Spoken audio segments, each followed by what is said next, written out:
Selam dostlar, sizin bilen Feride. Hem bugün biz bir yerden ikinci yerge koşu ko'nikmalarin hareketlerini öğreniriz. Hem tügeldirek etkende 5 hareket türü jump, leap, hop, skip, hem gallop. Buldura algan kadar sizge onlarning ayırmasını da ko'rsatirga tirishirman. Ketdik. Birinchi harakat jump deb ataladi, ya'ni sikiru. Гадәттә biz sikirganda iki oyakta basıp turamiz, sikiramiz, ham kiri iki oyakka yerga tushamiz. Bu sikiru deb ataladi. Ham biz sikirganda qo'llar da yordam etadi. Shunga ko'ra biz qo'llarni da qatnashtiramiz.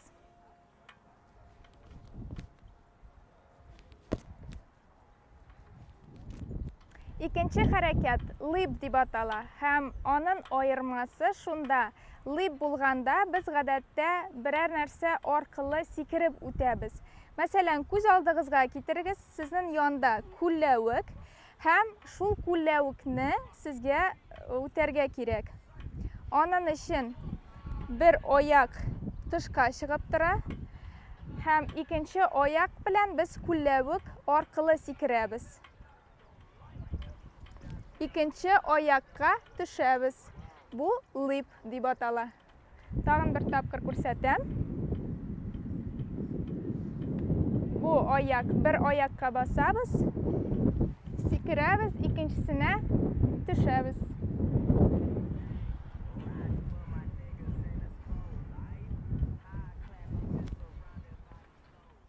Uchinchi ko'nigu hop deb ataladi.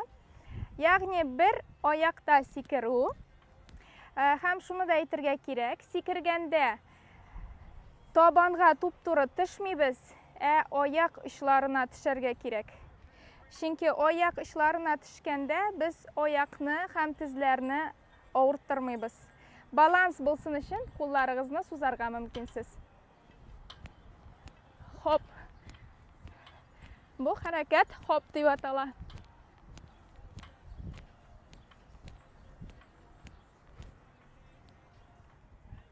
Dördüncü harakat skip deb ataladi. Ya'ni bunga qadar biz sizning bilan hop harakatini öğrendik. Bir oyoqda sikiru. Skip bo'lganda odim sayin sikirga kerak. Ya'ni hop yasarga kerak. Bu uchraqda skipping bo'ladi. Ya'ni odim sayin hop yasaymiz. Nag'roq tizlaringizni ko'tarsangiz nag'roq skipping bo'lib chiqadi.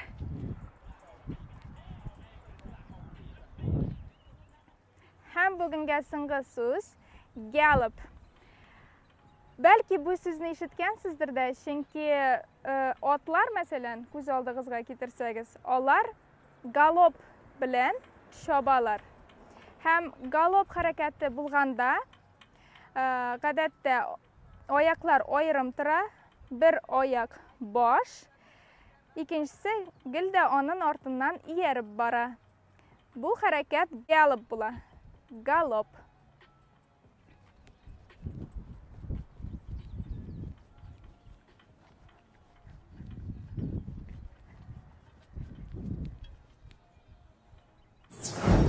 Şunun bilan dars tamam do'stlar.